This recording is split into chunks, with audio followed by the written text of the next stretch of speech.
नमस्कार। इस वीडियो में सभी विद्यार्थियों का स्वागत है। आज हम लोग इस वीडियो में आधुनिक शिक्षा प्रणाली के अंतर्गत हंटर आयोग, भारतीय विश्वविद्यालय अधिनियम और गोपाल कृष्ण गोखले का प्रस्ताव के बारे में चर्चा करेंगे।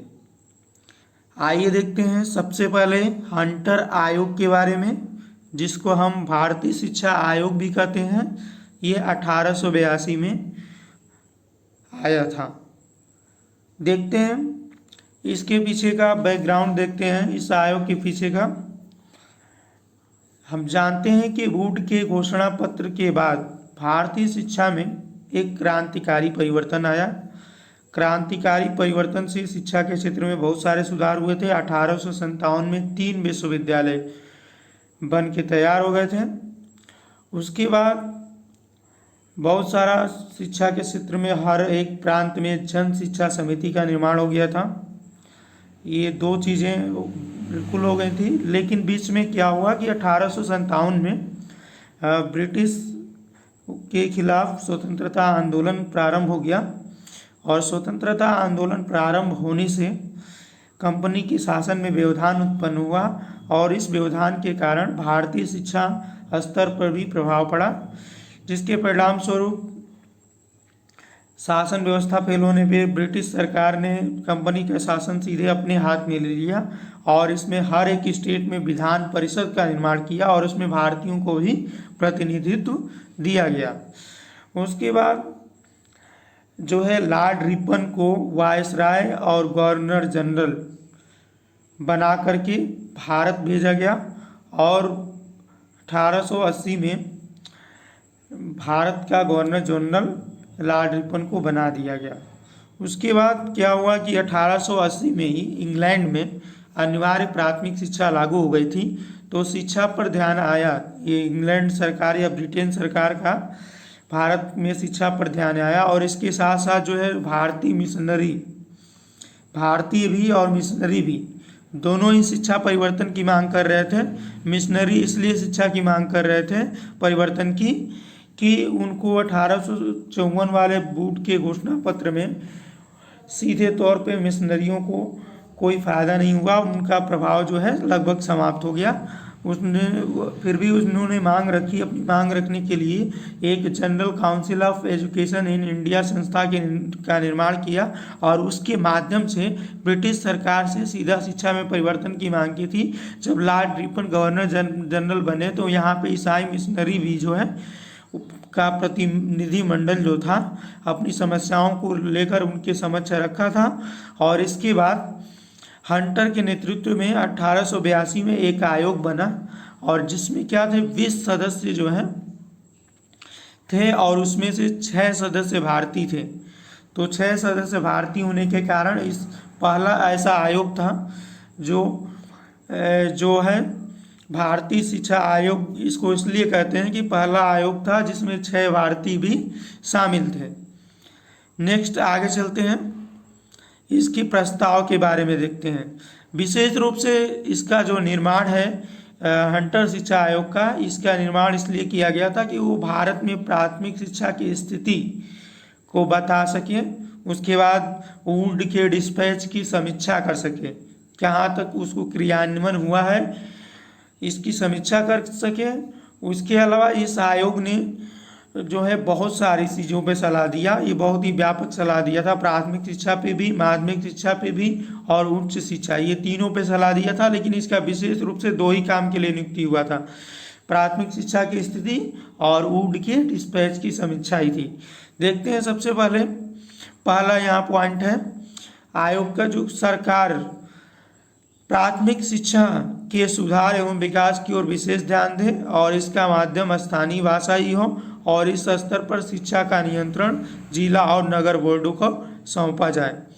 देखिए प्राथमिक शिक्षा के सुधार में ये माध्यम जो बना रहे हैं, यहाँ की लोकल भाषा, जो प्रांत है हर प्रांत है उनकी अपनी स्टेट की भाषा होगी प्राथमिक शिक्षा में, इस तरह से मानना है। और इनका जो नियंत्रण है सीधे जो है जिला में दे दिया जाए, जिले के में परिषद का निर्माण किया जाए, बोर्डों का निर्माण किया जाए और वहाँ दे दिया जाए। नेक्स्ट पॉइंट है माध्यमिक शिक्षा के 2 खंड हो। पहला होना चाहिए विश्वविद्यालय स्तर पर प्रवेश परीक्षा के लिए विद्यार्थियों को तैयार करना, ठीक है, विद्यार्थियों को तैयार करना है, या विद्यार्थी थोड़ा गलत लिखा गया है। और दूसरा, ऐसे विद्यार्थियों को तैयार करना जो उच्च शिक्षा में प्रवेश नहीं लेना चाहते थे, उनके लिए व्यवसायिक एवं व्यापारिक जीवन के लिए तैयार करें। इस तरह से 2 खंड में शिक्षा बटी हुई थी, एक विश्वविद्यालय में जाने के लिए और एक जो है जो नहीं जाना चाहते हैं उनको व्यवसायिक और व्यापारिक शिक्षा दी जाती थी। दूसरी नेक्स्ट पॉइंट है उच्च शिक्षा का भार जनता के हाथों में। विश्वविद्यालय बने थे वहाँ पे सिर्फ परीक्षाएं होती थी, लेकिन उच्च शिक्षा के लिए जो कॉलेज बने थे वैसे जगह कॉलेज केवल बनाए जाएंगे जहाँ की जनता जो है सक्षम नहीं हो। नहीं तो हर जगह जहाँ जनता सक्षम है वो अपने लिए कॉलेज की व्यवस्था करेगी। उच्च शिक्षा का नियंत्रण जनता के हाथ में था एक तरह से। आगे प्रशिक्षण महाविद्यालयों की स्थापना। जितने भी प्राइमरी या माध्यमिक जो संस्थान है उनमें शिक्षकों की आवश्यकता पड़ेगी, इसके लिए जो है प्रशिक्षण महाविद्यालयों की स्थापना की गई थी। यहाँ शिक्षा के क्षेत्र में निजी उद्यमों को बढ़ावा दिया जाए, इसके लिए जो है अनुदान में उदारता तथा सहायता प्राप्त विद्यालयों को सरकारी विद्यालयों के बराबर मान्यता प्राप्त करने के लिए अवसर उपलब्ध हो। बोर्ड में जानते हैं कि वहाँ पे अनुदान जो प्रणाली थी बहुत ही क्रिटिकल थी, भारतीय विद्यालय इसका लाभ नहीं ले पाते थे। यहाँ पे जो अनुदान प्रणाली को सरल बनाने की बात की गई है। आगे है स्त्री शिक्षा पर इसने विशेष ध्यान दिया, इसके लिए बोला कि अलग से बालिका विद्यालय खोले जाएं, उनको लिए विशेष अनुदान दिया जाए, महिला शिक्षकों की नियुक्ति की जाए और उनको छात्रवृत्ति की भी व्यवस्था की जाए। आगे है उच्च शिक्षा के लिए पाठ्यक्रम ऐसा बनाया जाए जो बहुत ही व्यापक हो, जिसमें छात्र जो है अपने रुचि का विषय चुन सकेंगे। उसके अलावा मुसलमान छात्रों के लिए अलग ऐसे विद्यालय बनाए जाए जहाँ पर मुसलमान छात्रों को आकर्षित किए जाए। उसके बाद उनको आर्थिक सहायता प्रदान की जाए, उनके लिए विशेष छात्रवृत्ति की भी व्यवस्था की गई थी, उनके लिए विशेष शिक्षक की भी बात की गई थी, विशेष प्रशिक्षण उनके लिए दिया जाता था। इसके अलावा पर्दा प्रथा था तो घर पढ़ाने वाले जाने के लिए भी शिक्षकों की व्यवस्था की गई थी। ओबीसी और एससी के लिए अलग विद्यालय की भी बात की गई थी। उसके अलावा आदिवासी एवं और इनके लिए आदिवासी जो और पहाड़ी जातियां थी उनके लिए उनके क्षेत्र में विद्यालय की भी व्यवस्था करने की बात प्रस्ताव दिया था। धर्मनिरपेक्ष की शिक्षा की बात नहीं करते हैं। ऊड में हमने देखा कि धर्मनिरपेक्ष शिक्षा नहीं था, वहाँ पे जो है क्रिश्चियन को जो है अपना वो करने के लिए बाइबल रखने के लिए सरकारी स्कूलों में हर बाइबल रखवा दिया गया था। फिर जो है मुस्लिमों को जो मुस्लिम शिक्षा भी देने की थोड़ी छूट दे दी गई थी। पूर्ण रूप से मतलब मिशनरियों को धर्म शिक्षा देने की छूट दी गई थी, इस वजह से वहाँ धर्मनिरपेक्ष नहीं था। और ये आयोग फिर से जो है धर्मनिरपेक्ष बनाने की बात कर रहा है।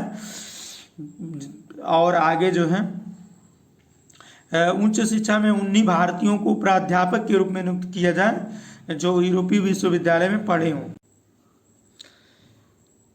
भारतीय विश्वविद्यालय अधिनियम 1904, इसके बारे में देखते हैं। 60 तरीके से देखेंगे। यहाँ 1899 में लॉर्ड कर्जन भारत का गवर्नर जनरल बना। उसने ये एनालिसिस किया और देखा कि भारत में शिक्षा में गुणात्मक और मात्रात्मक किसी रूप में कोई वृद्धि नहीं हुई है। उसने आयोग एक बनाया और उसमें सर थॉमस को रैली को जो है अध्यक्ष बना दिया था और उसका उद्देश्य ये निर्धारित किया कि विश्वविद्यालय की स्थिति का आकलन करने के लिए बनाया गया था। और उस आयोग ने बहुत सारी सिफारिशें दी और सिफारिशों के आधार पर 1904 में एक भारतीय विश्वविद्यालय अधिनियम पारित किया गया था। और इस अधिनियम में क्या है देखते हैं हम लोग। पहला पॉइंट देखते हैं, विश्वविद्यालय को अध्ययन और शोध पर ज़्यादा ध्यान केंद्रित करना चाहिए। हम देखते थे कि विश्वविद्यालय लंदन विश्वविद्यालय की तर्ज पे बने हुए थे, जिस समय वहाँ कोई पढ़ाई नहीं होती थी बल्कि केवल एग्जाम होते थे। इन विद्यालयों में, भारतीय विश्वविद्यालयों में भी तो उस पर इसने जोर दिया कि वहाँ शोध और अध्ययन दोनों पे भी जोर दिया जाए, केवल परीक्षाएं नहीं कराई जाए। इसके अलावा विश्वविद्यालय के उप सदस्यों की संख्या कम करनी है। विश्वविद्यालय में उप सदस्य हुआ करते थे, जो प्रतिनिधि हुआ करते थे, एक तरह से उसको सब प्रबंध समिति हुआ करते थे, तो उनमें जो है संख्या उनकी जो है कम करने की बात कर दी गई थी, और यह प्रावधान किया गया कि उप सदस्य मुख्य रूप से सरकार द्वारा ही मनोनीत किए जाएंगे। आगे विश्वविद्यालय पर सरकारी नियंत्रण बढ़ाने की बात की गई है, और अशासकीय कॉलेजों पर सरकारी नियंत्रण और कड़ा कर देने की बात की गई है।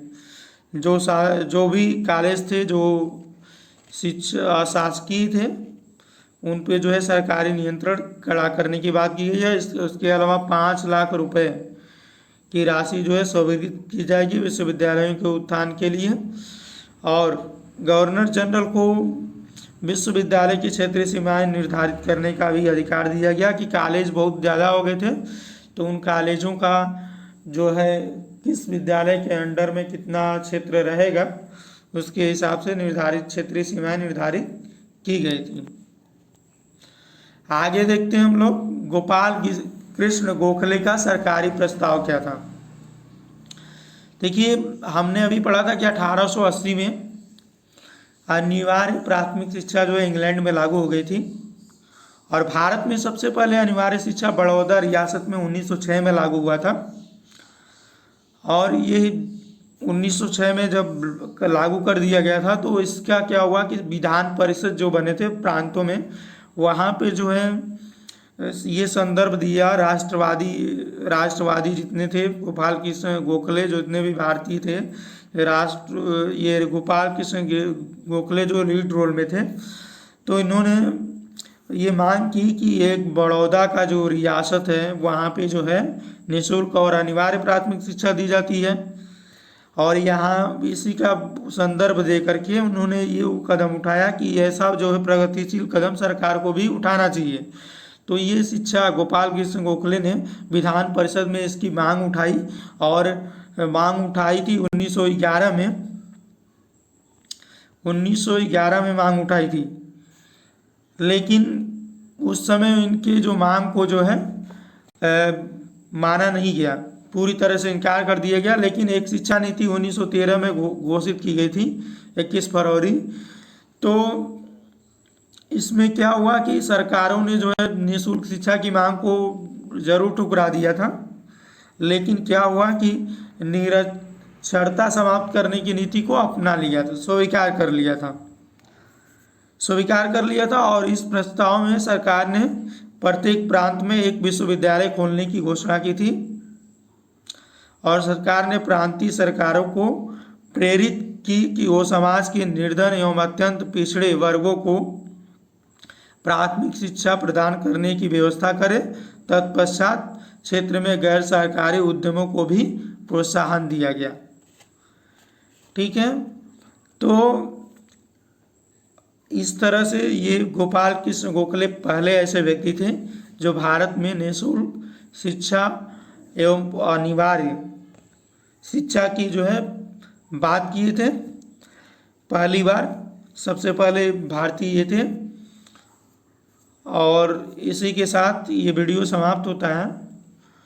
मुझे उम्मीद है आपको अच्छे से समझ में आया होगा। धन्यवाद।